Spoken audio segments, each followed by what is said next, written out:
lots and lots of guns. And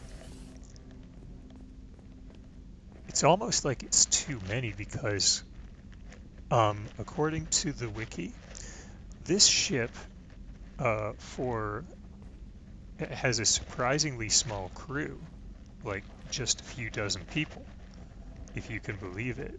But that doesn't mean it's not dangerous, or it's a tiny, insignificant ship. Far from it. What's this area of the ship?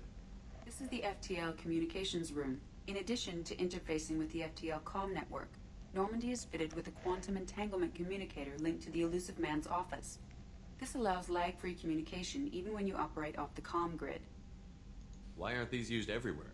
Each quantum pair costs nearly as much as a comm relay, and can pass only one quantum bit of data at a time. In addition to the cost and bandwidth issues, the system is strictly point-to-point. To contact 100 different worlds, we would need to manufacture and install 100 entangled pairs, one linked to each world. I've never heard of a quantum entanglement communicator. How does it work?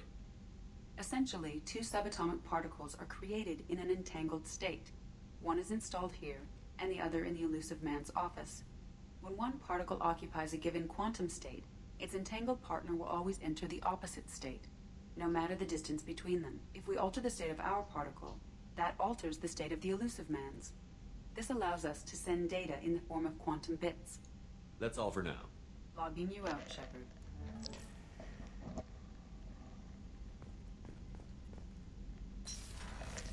Now, you remember that my initial reaction to Edie, that I said I had my first playthrough, which I replicated in this one, was to go, oh my god, it's an AI, they're dangerous. But, you know, after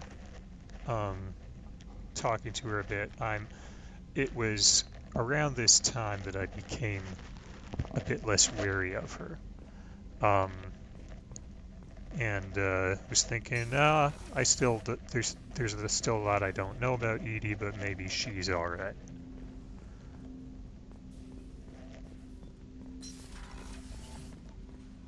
So Kelly, my private terminal, I could look at that right now, but there's another one. You've received a new message at your private terminal. So I should look at that. I have two terminals. I have the one right there by the galaxy map that I can look at before I decide where to take the ship, and I have another one up in my cabin. And I can access my message from either one of those, and I will look at my messages when I go up to my cabin shortly. But we will explore other areas of the ship for now. Go down one floor, one deck, I should say.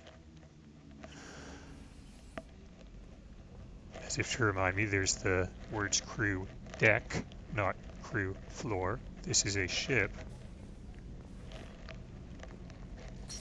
It has decks and not floors. Oh, she's a cutie. How old? She'll be a year old next month. Oh, you'll miss her first birthday. Well, my family lives in New Canton. Oh, that colony's on the edge of the frontier. Could be vulnerable to collector attack, couldn't it?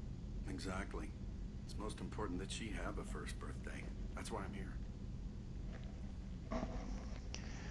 It's stuff like this that makes you kind of re-evaluate what you thought about Cerberus from the first game, because in the first game they didn't really seem like people. They were just, all of the interaction you had with them was just like shooting at them while they repeated the same line, you must die and I will destroy you, and you must die and I will destroy you, over and over until you just got sick of it. Yeah.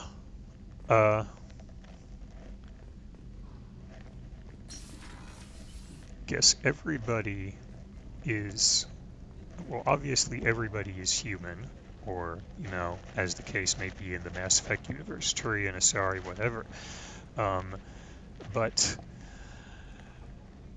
we don't always think of everybody as human. Sometimes we just think of them as bad guys, good guys, statistics. If, you hear a bomb went off and killed X number of people. And I don't know where I was going with that thought, so I'll just go in here, take a piss. Shepard, the men's restroom is on the port side of the ship. Edie, why are you... Did they have to have Edie monitoring the fucking bathrooms? Really? What's the worst that could happen? Give us some fucking... I mean, I know she's probably not going to judge, but...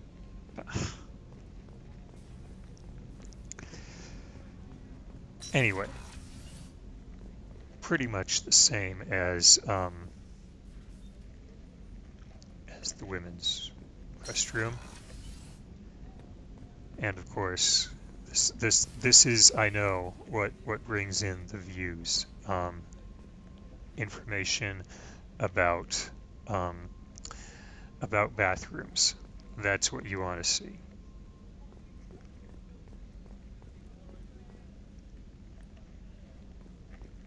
Chef surprise again? Come on, Rupert. I'm sorry, Princess. Filet mignon and caviar coming right up. Let me just get out my doilies. That'd be real nice, Mr. Gardner. There's the med bay over there. Edie told us that she was physically located near there, so we will look at that in the near future. Right now, let's talk to the cook here, Sergeant Gardner. Commander Shepard, the hero of the Citadel. You did humanity proud that day. Mess Sergeant Rupert Gardner here. How can I be of service? What do you do here on the Normandy? What don't I do? Most think of me as the ship's cook, but I'm also the facilities technician and custodian. HVAC, plumbing, non-mission critical electrical. I make sure they're all clean and running. Yeah, I was thinking that the same thing. Janitor, he said custodian. I thought, oh, janitor. So the man cleaning the toilets is also preparing the meal. Ew. I wash my hands. Most of the time. This ain't no luxury liner. You have to pull your own weight in a Cerberus vessel, and I catch what falls through the cracks. Through the cracks.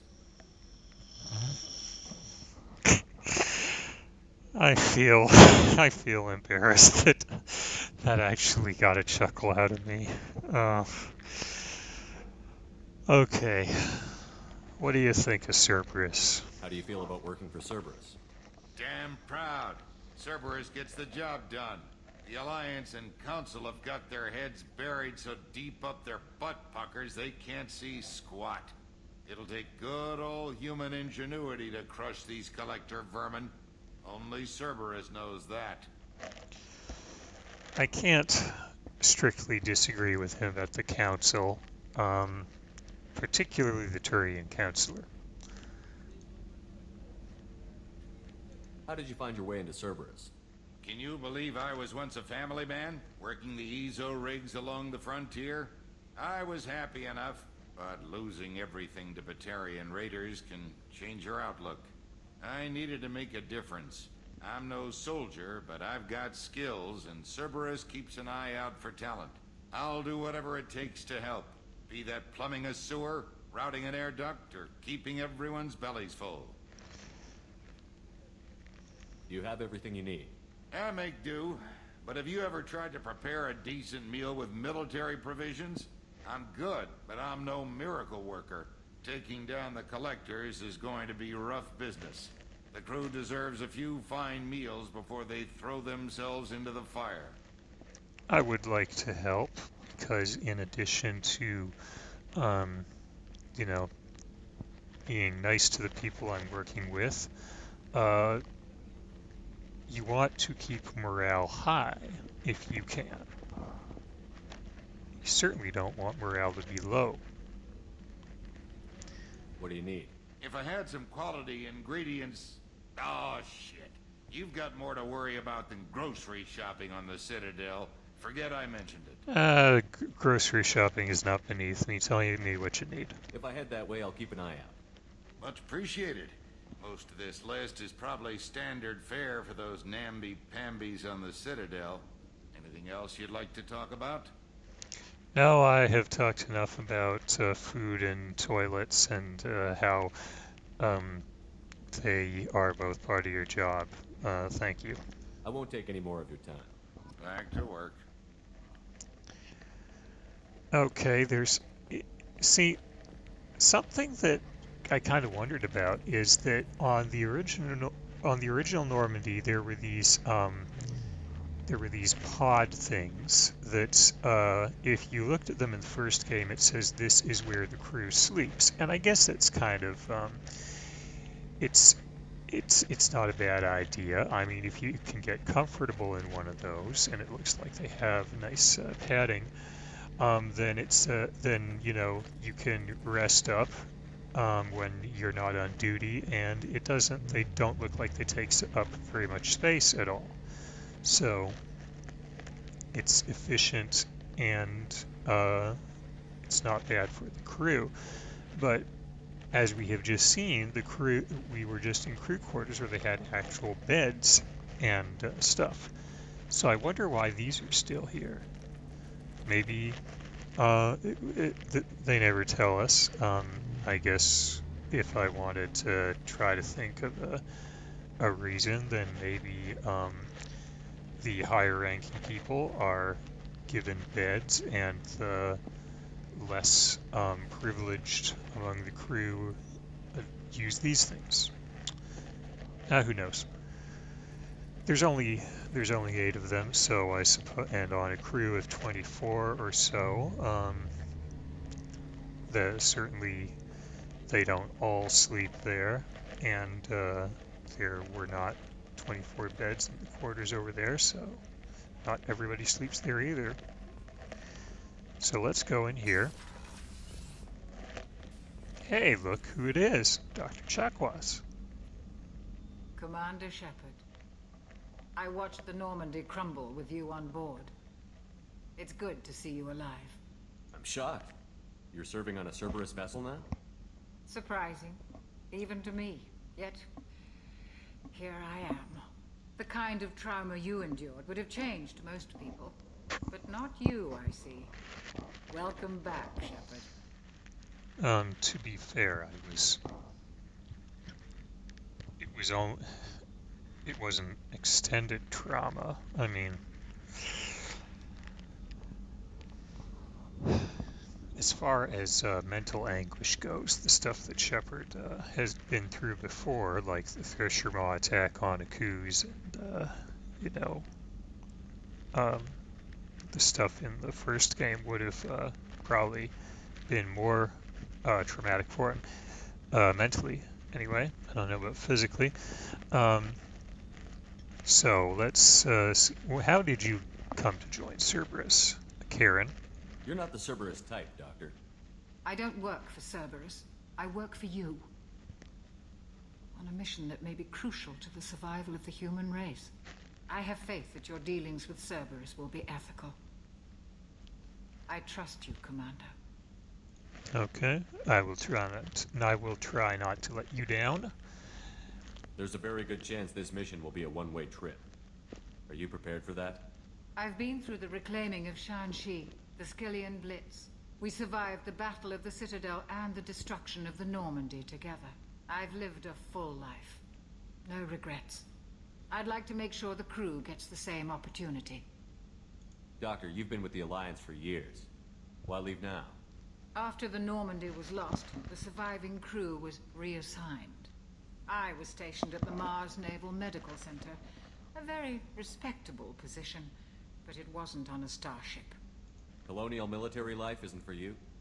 I've spent most of my life on warships, never knowing what the next mission might bring. I'm used to the hum of engines, the creaking of bulkheads, that subtle vertigo when the momentum dampeners kick in. Life planetside is just too static, too boring.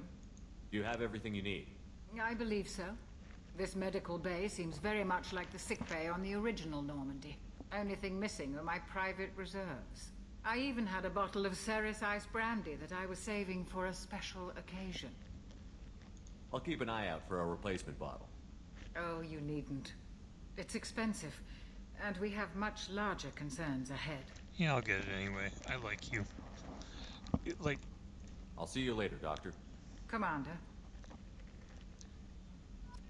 seriously, I would romance her if the game gave me the option.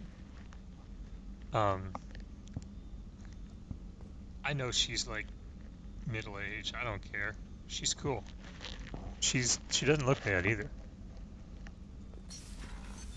What's this area of the ship? The sick bay. It is equipped to provide short-term emergency care. In the event of critical injury, personnel must be transferred to a fully equipped medical facility. There is actually one thing that she says in Mass Effect 3 that I like vehemently, very strongly disagree with. But for the most part, Dr. Karen Chakwas there is she's pretty awesome. Now, I just remembered that I could talk to Joker about more than his new chair. So, like, I can ask him specific questions about things. So I will go